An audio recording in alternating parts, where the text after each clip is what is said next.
Ground report. Hyderabad పారిశ్రామిక ప్రగతికి భూమి ఇప్పుడు బంగారు రత్నంలా మారింది.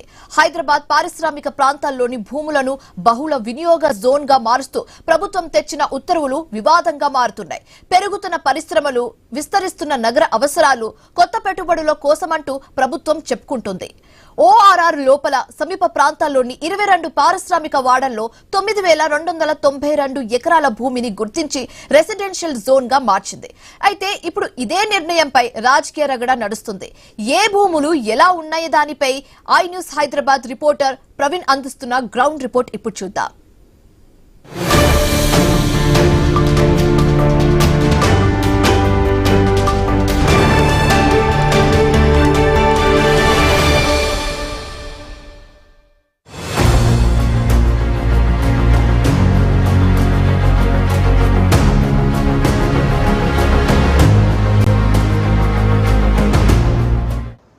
అయితే హైదరాబాద్ పరిధిలోని మొత్తం టోటల్ గా చూసుకుంటే గనక 5 లక్షల కోట్ల విలువైనటువంటి పారిశ్రామిక వాడలు ఏవైతే ఉంటాయో, పారిశ్రామికంగా అయితే పనిచేస్తూ బంద్ అయినటువంటి కంపెనీలు మొత్తం టోటల్ గా కూడా చూసుకుంటే గనక మనం ఇప్పుడు ఉప్పల్ ఇండస్ట్రియల్ ఏరియాలో ఉన్నాము. చూస్తున్నాము జరుగుతున్నాయని అయితే బీఆర్ఎస్ నాయకులు ఆరోపిస్తున్నారు. అదేవిధంగా పోరుబాటుకు కూడా సిద్ధమవుతున్నారు. అదేవిధంగా చూసుకుంటే గనక Hyderabad industrial land transfer policy HILT policy అనే పేరుతోని మొత్తం టోల్గా కూడా ప్రభుత్వం ఒక నూతన కార్యక్రమాన్ని తీసుకొని వచ్చింది. దానికి మొత్తం టోల్గా చూసుకుంటే కనుక క్షేత్రస్థాయిలో వెళ్ళండి. ఇందులో భాగంగా పార్టీ ముఖ్య నేతలు, మాజీ మంత్రులు, ఎమ్మెల్యేలు, ఎమ్మెల్యేలతో కూడినటువంటి 8 నిర్ధారణ బృందాలను కూడా ఏర్పాటు చేశారు. అయితే పార్టీ వర్కింగ్ ప్రెసిడెంట్ గా కేటీఆర్, మాజీ మంత్రిగా హరీష్ రావు ఈ బృందంలో సభ్యులుగా ఉంటారు. హిల్డ్ పాలసీ ద్వారా మొత్తం టోటల్ గా చూసుకుంటే కనుక ఉత్తర్వుల్లో పేర్కొన్నటువంటి 22 పారిశ్రామిక వాడల్లో 8 క్లస్టర్ గా విభజించారు. 8 క్లస్టర్ గా విభజించి ఈ క్లస్టర్ లో బీఆర్ఎస్ నిజా నిర్ధారణ బృందాలు ఈ నెల 3, 4వ తేదీలోన అయితే 2 రోజుల పాటు విస్తృతంగా పర్యటిస్తాయి. అయితే దీంట్లో భాగంగానే కేటీఆర్ నేతృత్వంలో బృందం బుధవారం జీడిమెట్ల పారిశ్రామిక వాడను కూడా సందర్శిస్తుంది. ఇదే విధంగా ఆ బృందాల్లోని సభ్యులు ఉన్న వారితో కేటీఆర్ మంగళవారం టెలికాన్ఫరెన్స్ నిర్వహిస్తారు. క్షేత్రస్థాయిలో పర్యటన కూడా ఉంటుందంటూ కూడా చెప్తున్నారు. పారిశ్రామిక భూముల బదలాయింపులో జరుగుతున్నటువంటి అవకతవకలతో పాటు హిల్డ్ పాలసీ వెనుక దాగినటువంటి రూపాయల 5 లక్షల కోట్ల కుంభకోణంలో నిజానిజాలను ప్రజల ముందు పెట్టాలని కేటీఆర్ దిశానిర్దేశం చేసుకున్నారు. అదేవిధంగా చూసుకుంటే కనుక స్థానిక నాయకులు ప్రజలను కలుపుకొని వాస్తవ మార్కెట్ విలువలను, ప్రభుత్వం నిర్ణయించిన ధరకు ఉన్న భూములకు భారీ వ్యత్యాసాన్ని ప్రజల్లో చర్చ పెట్టాలంటూ కూడా చూస్తుంది. ప్రభుత్వం భూ బదలాయింపు చేయాలని కూడా చూస్తూ ఉంది. కాబట్టి అదేవిధంగా చూసుకుంటే కనుక అయితే పారిశ్రామిక వాడల ద్వారా ప్రజా ఉపయోగాలకు కార్యక్రమాలు చేపట్టేందుకు కూడా ఉన్న అవకాశాలను కూడా మొత్తం టోల్గా కూడా అయితే చూస్తూ వస్తూ ఉంది.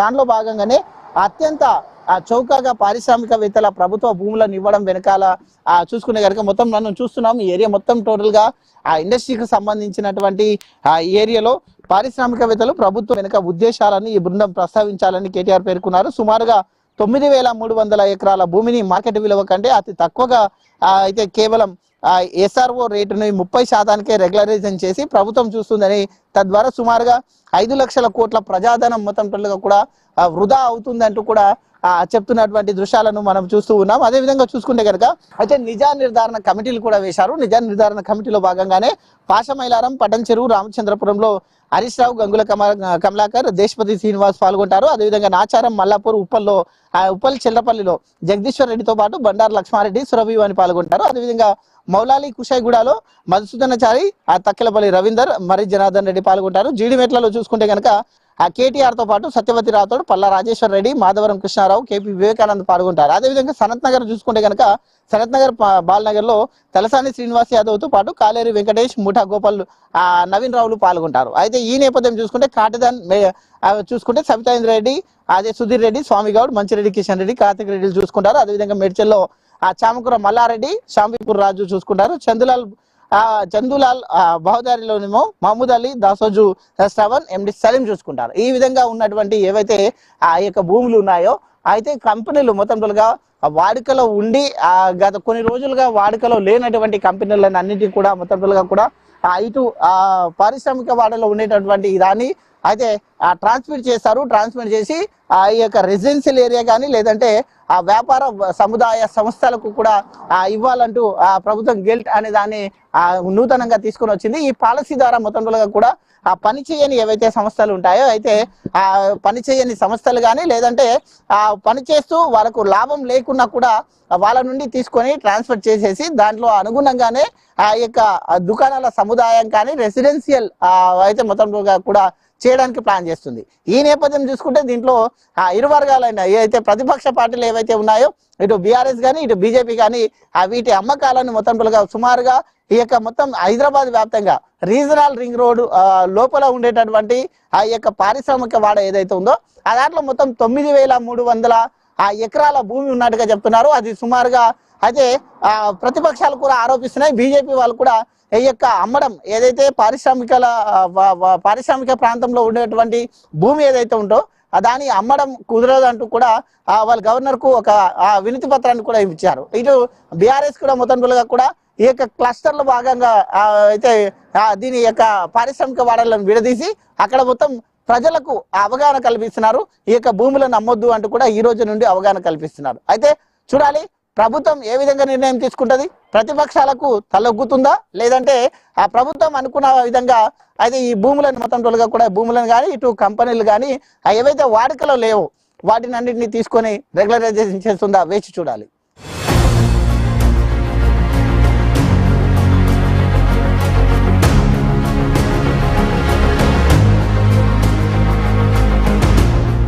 ఎస్, పారిశ్రామిక భూములను బహుళ వినియోగించేందుకు మొత్తం టోటల్గా కూడా హిల్డ్ అనే ప్రక్రియను ప్రభుత్వం తీసుకురాబోతుంది. మనం చూస్తూ ఉన్నాం ఏదైతే పారిశ్రామిక వాడలో యూజ్ చేయనటువంటి ఏవైతే కంపెనీలు ఉంటాయో ఆ కంపెనీస్ మొత్తం టోటల్గా చూసుకుంటే కనుక ఆ కంపెనీస్ లో ఉండేటటువంటి ఏ విధమైన పనికి రానటువంటి ఏదైతే ఏ యొక్క ల్యాండ్స్ ఉంటాయో ఆ ల్యాండ్స్ పైన మొత్తం టోటల్గా దాన్ని తీసుకొని అయితే బహుళ మొత్తం టోటల్గా వినియోగం జోన్లుగా మార్చేందుకు ప్రభుత్వం హైదరాబాద్ ఇండస్ట్రియల్ ల్యాండ్ ట్రాన్స్ఫరేట్ అంటే హిల్డ్ అనే పేరుతోని మొత్తం టోటల్గా ఒక పాలసీని అమల్లోకి తేవాలని చూస్తుంది. అదేవిధంగా హైదరాబాద్ మహానగరం మరింత ఆధునిక సమతుల అభివృద్ధిని సాధించడమే లక్ష్యంగా నూతన పారిశ్రామిక భూముల వినియోగ విధానాన్ని తీసుకొని వచ్చినట్లుగా ప్రభుత్వం పేర్కొంది. దీనికి సంబంధించినటువంటి ప్రతిపాదనను కూడా ఇటీవలే రాష్ట్ర వర్గం ఆమోదించగా అయితే తాజాగా పరిశ్రమల శాఖ ప్రత్యేక ప్రధాన కార్యదర్శి సంజయ్ కుమార్ ఒక జీవోను కూడా తీసుకొని రావడం జరిగింది. అదేవిధంగా అయితే దాంట్లో ఓఆర్ఆర్ లోపల సమీపంలో మొత్తం 22 పారిశ్రామిక వాడలు ఉన్నట్టుగా కూడా గుర్తించారు. అందులోపల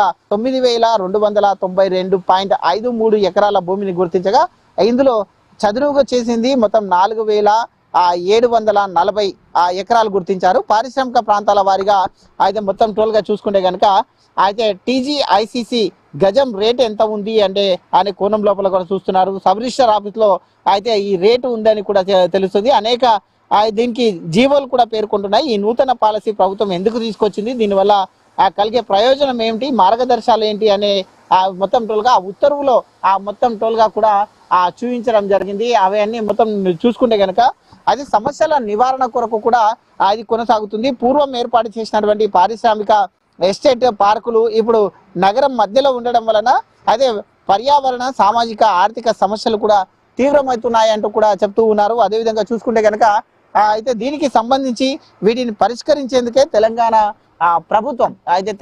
ప్రభుత్వం మొత్తం టోల్గా కూడా చూసుకుంటే కనుక హిల్ అనే పాలసీని ఆమోదించబోతున్నట్టుగా కూడా తెలుస్తుంది. ఈ విధానం అయితే పాత పరిశ్రమ సంస్థ స్థానంలో కొత్త పరిశ్రమలు అంటే ఇప్పుడు మనం చూస్తున్నాం ఇక్కడ విజువల్ ఇటువంటి పాత పరిశ్రమ ఏదైతే ఉందో ఈ యొక్క పాత పరిశ్రమల ప్రాంతం లోపల కొత్త పరిశ్రమలను అయితే మొత్తం చూసుకుంటే కనుక ఈ విధంగా ఔటర్ రింగ్ రోడ్డు లోపల ఉండేటటువంటి ఖాళీగా ఉన్న ఆర్థిక నష్టాల్లో ఉన్నటువంటి పరిశ్రమలనే బహుళ వినియోగ జోన్లుగా మల్టీ జోన్స్ గా మార్చడం వల్ల దీని లక్ష్యం ఇక్కడ రెసిడెన్షియల్ అపార్ట్మెంట్లు లేకుంటే ఇంటిగ్రేటెడ్ టౌన్షిప్లు, కమర్షియల్ ఆఫీసులు, రిటైల్ సెంటర్లకు, హోటళ్లు, స్కూళ్లు, ఆసుపత్రులు, పార్కులు, స్పోర్ట్స్, సాంస్కృతిక కేంద్రాలుగా ఐటీఈఎస్ టెక్నాలజీ పార్కుల వంటివి ఏర్పాటు చేయడానికి వీలుంటుందంటూ కూడా తెలుస్తుంది. అయితే ఈ పాలసీ కూడా ఎక్కడ వర్తిస్తుంది అని చూసుకుంటే కనుక ఈ పాలసీ మొత్తం టోల్గా కూడా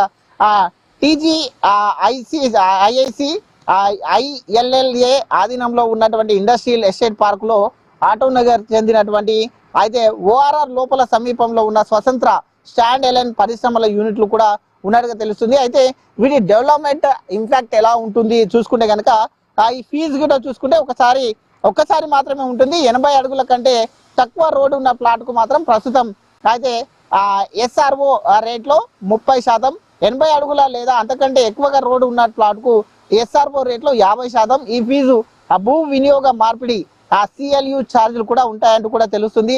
అయితే ఆదాయం ఈ దానికి సంబంధించినటువంటి ఆదాయాన్ని ఎలా వినియోగిస్తున్నారని చూసుకుంటే కనుక HMDA అయితే MAUD శాఖకు స్టాట్యూటరీ ఫీజు 25% మొత్తం టోల్గా కూడా TGICC ఖాతాలో ఉంచి ఆ ప్రాంతంలో మౌలిక సదుపాయాలు అభివృద్ధి వినియోగిస్తారు.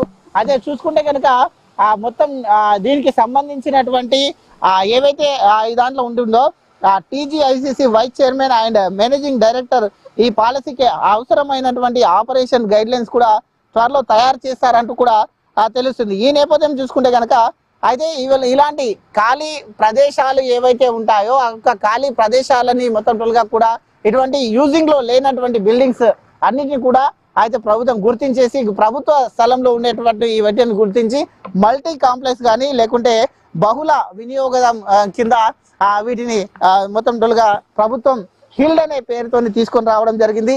ఇక హిల్ లో భాగంగానే మొత్తం హైదరాబాద్ రీజనల్ రింగ్ రోడ్ పరిధిలో చూసుకుంటే కనుక 9300 ఎకరాల భూమి ఉంది. అది మొత్తం టోల్గా చూసుకుంటే వివిధ పారిశ్రామిక ఇప్పుడు ఉదాహరణ పటన్ చెరువు కానీ నాచారం కానీ ఇటు ఉప్పల్ సైడ్ కానీ అవి మొత్తం టోల్గా ఇదాన్ని 9300 ఎకరాలను ప్రభుత్వం అయితే దీన్ని మార్చి మొత్తం టోల్గా కూడా ఇక ఇండస్ట్రియల్ నుండి మార్చేసి దీన్ని బహుళ అంతస్తులుగా వినియోగించడానికి స్కూళ్ళు కానీ పార్కులు కానీ హాస్పిటల్స్ కానీ కళాశాలలు కానీ లేదంటే ఇక రెసిడెన్షియల్ కానీ ఉపయోగించడం కొరకు వాటిని మొత్తం టోల్గా కూడా ఇక హిల్ అనే ప్రాసెస్ ని తీసుకుని వచ్చింది.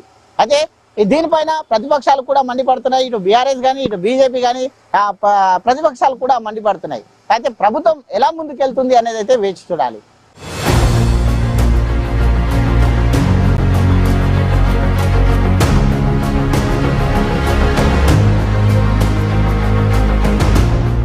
అయితే తెలంగాణ రాష్ట్ర ప్రభుత్వం తెచ్చినటువంటి హిల్డ్ ఏదైతే పారిశ్రామిక వాడలో ఉండేటటువంటి 9300 ఎకరాల ల్యాండ్ ఏదైతే ఉంటుందో ఆ ల్యాండ్ ఏదైతే పనికి మొత్తం టోల్గా కూడా ఇప్పుడు పనిలో లేనటువంటి పారిశ్రామికలు ఏవైతే ఉన్నాయో వాటిని గుర్తించేసి వాటిని బహుళ అంతస్తులుగా లేదంటే రెసిడెన్షియల్ గా పార్కులు కానీ ఇళ్ల స్థలాలు కానీ స్కూల్ స్థలాలు కానీ కేటాయించడం జరుగుతుంది.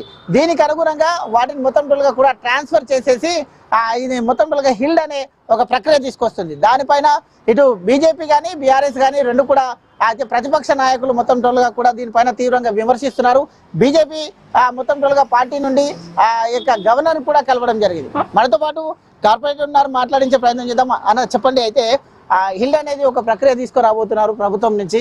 అయితే ఏదైతే ఈ యొక్క పారిశ్రామిక వాడలో ఉండేటటువంటి 9300 ఎకరాల భూమిని మొత్తం టోల్గా దాన్ని ట్రాన్స్ఫర్ చేసేసి అక్కడ బహుళ అంతస్తులు అంటే స్కూల్ కానీ కాలేజ్ కానీ రెసిడెన్షియల్ ఏరియాలు కానీ పెట్టాలనుకుంటున్నారు. అయితే బీజేపీ వాళ్ళు మాత్రం అక్కడ ఒకవేళ ఈ యొక్క రెసిడెన్షియల్ ఏరియా పెడితే పొల్యూషన్ ఉంటుంది కాబట్టి అక్కడ ఉండలేని పరిస్థితి ఉంటుంది. అది ఈ ల్యాండ్స్ ని అమ్మొద్దు అంటూ కూడా బీజేపీ వాళ్ళు చెప్తున్నారు. మరి ఎలా చూడొచ్చు అంటారు? ఈరోజు మొన్న చూసుకుంటే ఏదైతే 1వ తేదీన శ్రీధర్ బాబు గారు ఉన్నారో మినిస్టర్ గారు మరి హెల్త్ పాలసీ అని కొత్తగా ఏర్పాటు చేసి ఏదైతే 9292 ఎకరాలను మరి ఈరోజు అమ్మడానికి ప్రయత్నం చేస్తున్నారు. ఏదో నామమాత్రానికి మరి ఇల్లులు కడతాము, హై బిల్డింగ్లు కడతామని చెప్పి పార్కులు కడతామంటున్నారు. కానీ ఎక్కడ చూసినా మనం చూస్తున్నాము ఈరోజు కాంగ్రెస్ ప్రభుత్వం దగ్గర డబ్బులు లేక మరి మా దగ్గర డబ్బులు లేవని చెప్పి చేతులు ఎత్తేసిన పరిస్థితి ఉంది. ఈరోజు ఏవైతే 9292 కోట్ల విలువైనటువంటి ఆస్తులన్నీ కూడా మళ్ళీ కూడా వేలంపాటలో వాడతారు, అమ్మేస్తారు. మరి ఆ డబ్బులు తీసుకొని మరి ఆ యొక్క ప్రభుత్వాలు ఏవైతే ఉన్నాయో కాంగ్రెస్ ప్రభుత్వం మరి వేరే రాష్ట్రాల ఎలక్షన్లకు ఈ యొక్క డబ్బులన్నీ కూడా మళ్ళీ పంపించడం జరుగుతుంది. ఈ యొక్క మరి ఆలోచన చేయాల్సిన అవసరం ఉంది. ఈరోజు ఎంతోమంది పేదలు మన ఇండస్ట్రియల్ అంటే ఇంటి వేల ఇండస్ట్రీలలో చిన్న పేదలు మరి జాబులు చేసుకుంటూ 5000కు 10,000కు మరి ఉపాధి పొందుతున్నటువంటి వ్యక్తులు ఏవైతే ఉన్నారో వాళ్ళందరూ కూడా మరి వీధి పాలు రోడ్ పాలు అవుతారు. కాబట్టి ఇవన్నీ కూడా మరి భారతీయ జనతా పార్టీ ఖండిస్తుంది. ఈరోజు బీఆర్ఎస్ పార్టీ కూడా ఈ యొక్క దానిపైన కూడా మద్దతు తెలపడం జరుగుతుంది. అయితే మేము కూడా భారతీయ జనతా పార్టీ నుంచి మేము చిన్న స్థాయి నుంచి కార్యకర్తలు పెడితే ఢిల్లీ దాకా మరి ఈ యొక్క అంశం పైన మేము చర్చిస్తాము. దాంతోపాటు మేము నరేంద్ర మోడీ గారికి కూడా వినతి పత్రం ఇచ్చి మరి ఏవైతే ఇండస్ట్రీలు ఉన్నాయో అవన్నీ కూడా ఎక్కడ కూడా అమ్మొద్దని చెప్పేసి మేము తెలియజేస్తున్నాము. ఇదే పాలసీతో మరి రేవంత్ రెడ్డి అదే ముందుకెళ్తే మాత్రం రానున్న రోజుల్లో పేదలు చెప్పు దెబ్బ కొడతారని చెప్పేసి నేను తెలియజేస్తున్నాను. అయితే చెప్పండి అన్న, మెయిన్ గా చూసుకుంటే కనుక మొత్తం ఇండస్ట్రియల్ 22 ఇండస్ట్రియల్ ఏరియాలు ఉన్నాయి. ఇప్పుడు పటన్ చెరువు కానీ, ఇక్కడ జీడిమెట్ల కానీ, ఇక్కడ ఉప్పల్ కానీ, ఇక్కడ మొత్తం టోల్గా కూడా చూసుకుంటే కనుక ఈ కాటేదాన్ కానీ ఈ ప్రాంతాలలో ఉండేటటువంటి మొత్తం టోల్గా రామ్నగర్లో కూడా కొన్ని ఇవన్నీ కూడా అయితే ప్రభుత్వం ఏం చేస్తుందంటే ఏదైతే ఉపయోగంలో లేనటువంటి కర్మాగారాలు ఉంటాయో వాటిని అన్నింటినీ కూడా గిల్డ్ అనే ఒక పాలసీ తీసుకొని రావడం జరిగింది. దాన్నేమో బీజేపీ వ్యతిరేకిస్తుంది. దేని కొరకు?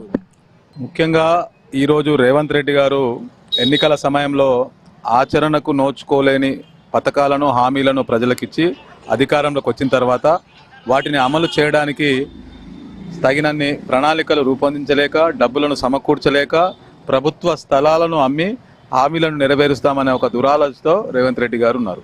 ఇవాళ నిజంగా హైదరాబాద్లో లంగ్ స్పేస్ లాంటి మొన్ననే మన ఆక్షన్ పెట్టి 100 కోట్లకు ఎకరాల లెక్క 100 కోట్ల పైచిలకు ఎకరాల లెక్క అమ్ముడుపోతున్నాయి. కాబట్టి ఇది ఒక పెద్ద ల్యాండ్ స్కామ్ అండి. సుమారు 1,27,000 కోట్ల స్కామ్కు తెరలేపుతున్నారు ఇవాళ రేవంత్ రెడ్డి గారు, వారి ప్రభుత్వం, కాంగ్రెస్ ప్రభుత్వం. నిజంగా రేవంత్ రెడ్డి గారు కేంద్రంలో ఉన్న కాంగ్రెస్ నిజంగా అంటే వాళ్ళ కాంగ్రెస్ పార్టీ హైకమాండ్కు కుప్పం కట్టడానికే ఇక్కడ అన్ని కూడా డబ్బులు సమకూర్చి కాంగ్రెస్ పార్టీకి ఇస్తున్నారు. కాంగ్రెస్ పార్టీ అన్ని రాష్ట్రాలలో ఈ డబ్బులు పంచి అధికారంలోకి రావాలని చూస్తూ ఉంది. నిజంగా రేవంత్ రెడ్డి ఇవాళ ఏది చేసినా కూడా ప్రజా వ్యతిరేక విధాలను అవలంబిస్తున్నాడు. మొన్ననే జూబ్లీహిల్స్ ఎన్నికల్లో చూస్తే కూడా ఓటుకు 5,000, 10,000 రూపాయలకు పంచి గెలుచుకున్నాడు. ఇప్పుడు రేపు రాబో రోజులు అంటే రేవంత్ రెడ్డి మీద ప్రజల నమ్మకం పోయింది. 6 గ్యారంటీలు, 420 హామీలు అని చెప్పి ప్రజల అధికారంలోకి వచ్చిన తర్వాత ఒక గ్యారంటీ కూడా నెరవేర్చలేదు. తులం బంగారం ఇస్తా అన్నాడు. వాళ్ళ నాయకులు ఏమంటారు? తులం ఇస్తారా బాబు, 1,00,000 దాటింది అంటారు. మరి ఎందుకు హామీలు ఇచ్చిండ్రు? ఆ అమ్మాయిలకు, చదువుకునే అమ్మాయిలకు స్కూటీలు ఇస్తా అన్నాడు. 4,000 రూపాయలు పెన్షన్లు ఇస్తాను. ఇవన్నీ ఎక్కడికి పోయినాయి? కొత్త పెన్షన్లు ఇస్తలేడు. ఇవన్నీ ప్రజలు ఎక్కడికి వెళ్ళినా ప్రజలు వాళ్ళని నిలదీస్తున్నారు. వాళ్ళను బట్టలిప్పే పరిస్థితి వచ్చింది. కాబట్టి దాన్ని డైవర్ట్ చేయడానికే ఇవాళ 9,292 ఎకరాల భూమిని అమ్మి 1,27,000 కోట్లను ఆదాయాన్ని సమకూర్చుకోవడానికి, దీంట్లో మళ్ళా ఈ అంతా ఒక స్కామ్ నేర్చి సగం డబ్బు వాళ్ళ చెప్పు చేతుల్లో ఉన్న కాంట్రాక్టర్లకు చెల్లిన విధంగా చేస్తున్నారు. నిజంగా ఇవాళ ఏం అవసరం లేదు. ఎవరైనా అడిగినరా మిమ్మల్ని ఇండస్ట్రియల్ ఏరియాను తీసేసి స్కూల్స్ కట్టు, కాలేజీలు కట్టమని చెప్పి ఎవరు అడగలేదు. సమష్టిగా అన్ని కాలేజీలు అందరికీ ఉన్నాయి. కానీ ఎందుకో ఈ ఆలోచన దురాలోచింది. గతంలో మూసి పేరు మీద 1,00,000 కోట్లు దొబ్బుదామని చూశాడు, బీజేపీ అడ్డుకుంది. ఇవాళ మరొక 1,00,000 పైచిలకు కోట్ల స్కామ్ను బయటకు వస్తే బీజేపీ అడ్డుపడుతుంది. తప్పకుండా వారిని వ్యతిరేకిస్తుందని చెప్పి సందర్భంగా తెలియదు. మెయిన్ గా చూసుకుంటే 5,000 కోట్ల తోని మొత్తం ఏదైతే 9,300 ఎకరాల భూమి ఉందో దాని నుంచి వచ్చేటటువంటి 5,000 కోట్లే టార్గెట్ గా చేస్తున్నట్టుగా అనిపిస్తుందా? లేదంటే కోకాపేటలో కూడా మొన్న చూసుకున్నాం, ఈ రోజు రేపు కూడా వేలంలో ఉన్నది. ఇప్పటికే 2,000 కోట్లకు పైనగానే వచ్చాయి.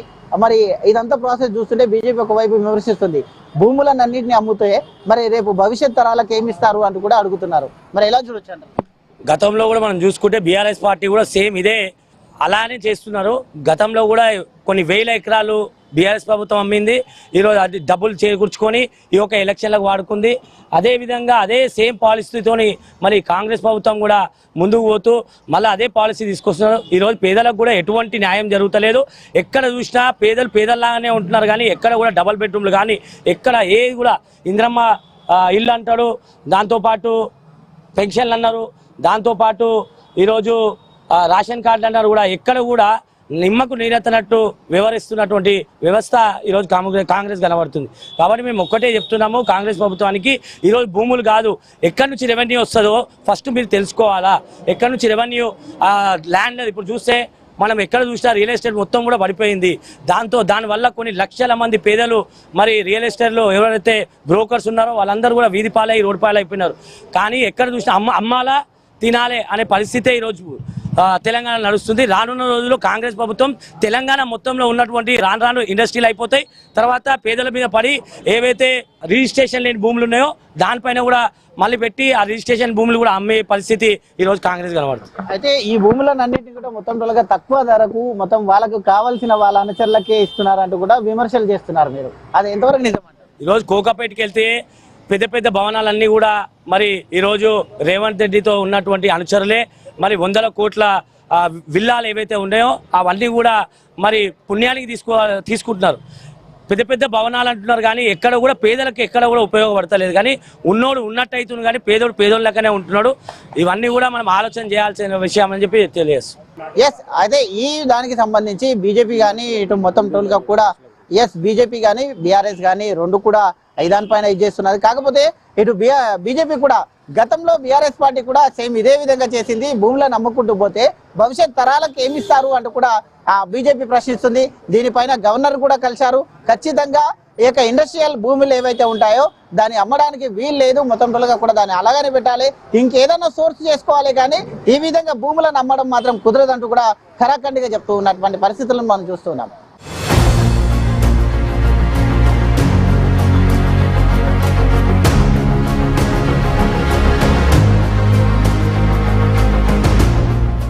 ఎస్, అయితే తెలంగాణ రాష్ట్ర ప్రభుత్వం నూతనంగా ఏదైతే గిల్ట్ పాలసీని తీసుకొని వస్తుందో ఆ గిల్ట్ పాలసీ ప్రకారం పారిశ్రామిక వాడలు మొత్తం టోల్గా తెలంగాణ వ్యాప్తంగా ఇటు జిహెచ్ఎంసీ వ్యాప్తంగా కూడా ఏదైతే ఔటర్ రింగ్ రోడ్ ఉందో దాని లోపల ఉండేటటువంటి జిహెచ్ఎంసీ దాంట్లో మొత్తం 22 పారిశ్రామిక వాడలు ఉన్నాయి. ఆ పారిశ్రామిక వాడలో ఉండేటటువంటి సుమారుగా 9,300 ఎకరాల ఏదైతే ల్యాండ్ ఉంటుందో ఏవైతే ఈ యొక్క పారిశ్రామికంలో కంపెనీలు ఉన్నటువంటి అవి పనిచేయకుండా ఉన్నటువంటి కంపెనీలను అన్నింటినీ కూడా తీసేస్తే అక్కడ ప్లేస్లో కొద్దిగా అదే స్కూళ్ళు కానీ కళాశాలలు కానీ అటువంటివి కడతామంటూ కూడా తక్కువ రేటుకు అమ్ముతున్నారంటూ కొన్ని ప్రతిపక్ష పార్టీలు విమర్శిస్తున్నాయి.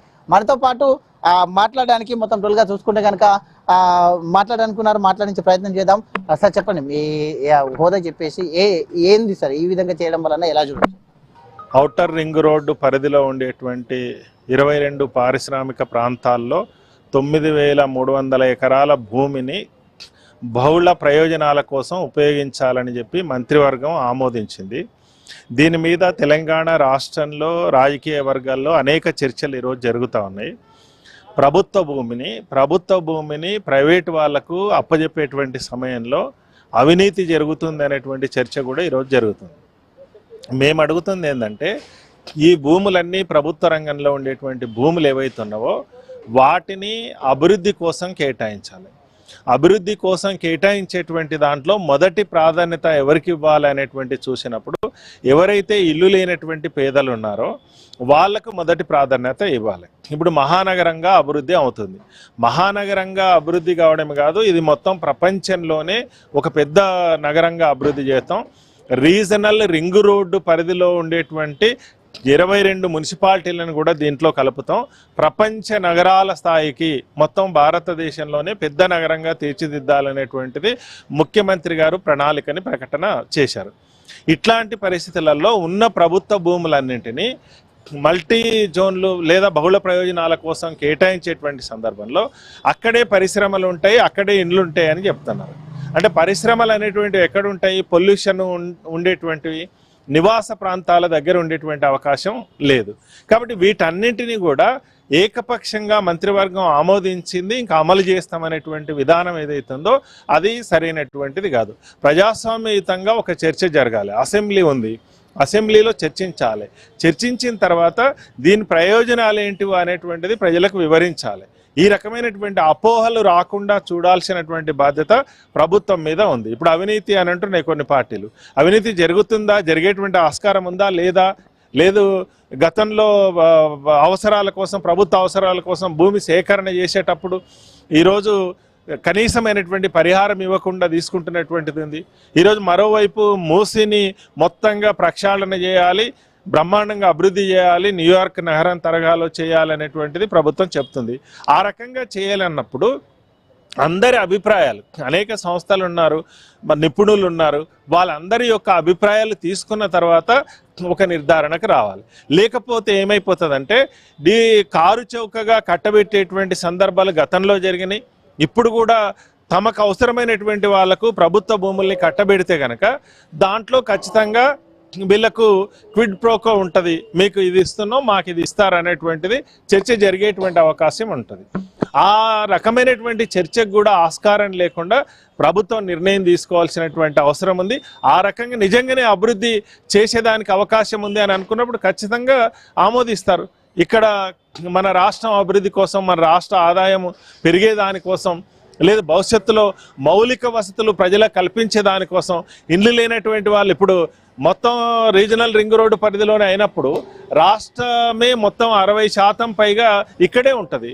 మరి చాలామంది వలసలు వస్తారు. వలస వచ్చినటువంటి పేద ప్రజానీకానికి కనీసం నివాస యోగ్యమైనటువంటి ఇండ్లు కూడా లేకుండా వదిలేసేటువంటి అవకాశం లేదు. కాబట్టి పేదల యొక్క ప్రయోజనాలని, ఇండ్లు లేనటువంటి ప్రజల యొక్క ప్రయోజనాలని దృష్టిలో పెట్టుకొని అభివృద్ధి ఉండాలి తప్ప ఏదో కార్పొరేట్ల ప్రయోజనాల కోసం, లేదా బడా కంపెనీల ప్రయోజనాల కోసం, లేదా రియల్ ఎస్టేట్ వాళ్ళు బిల్డర్ల యొక్క ప్రయోజనాల కోసం కనుక చేస్తే అది ఈ రాష్ట్రానికి మంచిది కాదు. ఈ రకమైనటువంటి చర్చ కూడా జరిగేటువంటి అవకాశం ఉంటుంది. ఆ ఆస్కారం లేకుండా ప్రభుత్వం చూడాలని చెప్పి కోరుతున్నాం. అయితే ఇది అయితే ఎవరికి కూడా మొత్తం టోల్గా కూడా ఈ అసెంబ్లీలో చర్చ పెట్టిన తర్వాత తీసుకుని వస్తే దానిపైన ఒక క్లారిటీ ఇచ్చిన వాళ్ళు అవుతారు అంటూ కూడా చెప్తూ ఉన్నారు. మనతో పాటు అయితే మాట్లాడించే ప్రయత్నం చేద్దాం. బ్రదర్ చెప్పండి, అయితే ఏ విధంగా చూడొచ్చు ఈ గెల్ట్ పైన? 9300 ఎకరాలు ఇది ఒక పెద్ద స్కామ్ అని చెప్పేసి మనం అర్థం చేసుకోవచ్చు. కోకాపేటలో మొన్న 140 కోట్లు 150 కోట్లు ధర పలికిందని చెప్పేసి గొప్పగా ప్రభుత్వం చెప్తుంది. మరి 140 కోట్లు ప్రభుత్వం ధర పలికినప్పుడు హైదరాబాద్లో ఉన్నటువంటి ఎకరం భూమి ఎంత పలకాలి? అంటే లక్షల కోట్ల రూపాయల ఆదాయం వచ్చేటువంటి భూమి 29,000 కోట్ల రూపాయలు మాత్రం వస్తున్నాయి. అంటే ఇది పెద్ద స్కామ్ అని చెప్పేసి మనం అర్థం చేసుకోవచ్చు. ఒకటి, భూములన్నీ కూడా గత 40 సంవత్సరాల కింద 50 సంవత్సరాల కింద ప్రభుత్వం రైతుల దగ్గర తీసుకుంటున్నటువంటి భూములన్నీ కూడా అప్పుడు పారిశ్రామికంగా అభివృద్ధి చెందాలని చెప్పేసి, నగరం పారిశ్రామిక అభివృద్ధి చెందాలని చెప్పేసి రైతుల దగ్గర తీసుకున్నటువంటి భూములు ఆ రోజు కట్టి వాళ్ళకి ఉపాధి కల్పించాలని చెప్పే ఉద్దేశంతో అక్కడ ప్రభుత్వం ఈ పారిశ్రామిక వాడాలని ఏర్పాటు చేయడం జరిగింది. ఇప్పుడు ప్రభుత్వం డైరెక్ట్ వాళ్ళందరినీ ఎల్లగొట్టి ఎవరైతే పారిశ్రామికవేత్తలు ఉందో వాళ్ళకి తక్కువ ధరలకి తక్కువ డబ్బులకి ఈ ఎకరాలు కేటాయించడం వల్ల ఇది పెద్ద స్కామ్ అని చెప్పేసి మనం అర్థం చేసుకోవచ్చు. క్విడ్ ప్రో అంటే మేము మీకు ఇస్తున్నాం, దుర్ధారంగా మాకు డబ్బులు ఇవ్వాలని చెప్పేసి ఒక కాన్సెప్ట్ తోటి ఇది చేస్తున్నాం అని చెప్పేసి అర్థం చేసుకోవచ్చు. ఒకటే ప్రజలకు అందరూ కూడా అర్థం చేసుకోవాల్సి ఏంటంటే కోకాపేటలో 140 కోట్ల రూపాయలు ఉన్నటువంటి ఎకరం ఇక్కడ మన శంషాబాద్ కానీ లేకుంటే మెడ్చల్ కానీ ప్రాంతాల్లో ఎందుకు ఉండదు? 100 కోట్లు ధర పలకాలి కదా, ఒకటే జిహెచ్ఎంసీ కదా, ఒకటే హైదరాబాద్ నగరం కదా. అందుకోసం మనందరం కూడా ప్రజలందరూ కూడా అక్కడ డిమాండ్ చేయాల్సిన అవసరం ఏముందంటే ఈ 9,000 ఎకరాల భూముల్లో యూత్కి ఉపాధి కల్పించే విధంగా అక్కడ ఐటీఐ కంపెనీలు పెట్టవచ్చు, అలాగే ఐటీ కంపెనీలు పెట్టవచ్చు, కొన్ని పార్కులు ఎస్టాబ్లిష్ చేయొచ్చు, దాంతోపాటు ఫ్యాక్టరీలు ఎస్టాబ్లిష్ చేయొచ్చు. కొత్తగా అధునాతంగా నూతనంగా ఎస్టాబ్లిష్ అయ్యే ఏవైతే ఉన్నాయో అవన్నీ కూడా హైదరాబాద్ నగరంలో విస్తృతంగా పెట్టే అవకాశం ఉంటుంది. దాని ద్వారా యూత్కి అందరికి కూడా ఉపాధి కల్పించే విధంగా కూడా ప్రభుత్వం ఆలోచన చేస్తే బాగుంటుందని చెప్పేసి కూడా భారత యువజన సమైక్య డివైఎఫ్ఐగా మేము డిమాండ్ చేస్తున్నాం. అయితే ఇది మొత్తం టోల్గా చూసుకుంటే కనుక అయితే అక్కడ ఉన్నటువంటి ఏవైతే ఇప్పుడు ఉన్నటువంటి ఈ యొక్క పాలసీని మొత్తం టోల్గా అందరికీ అవసరాల కొరకు వాడాలి అంటూ కూడా చెప్తూ ఉన్నారు. వీడియో జర్నలిస్ట్ రవితేజతో ప్రవీణ్, ఐ న్యూస్, హైదరాబాద్.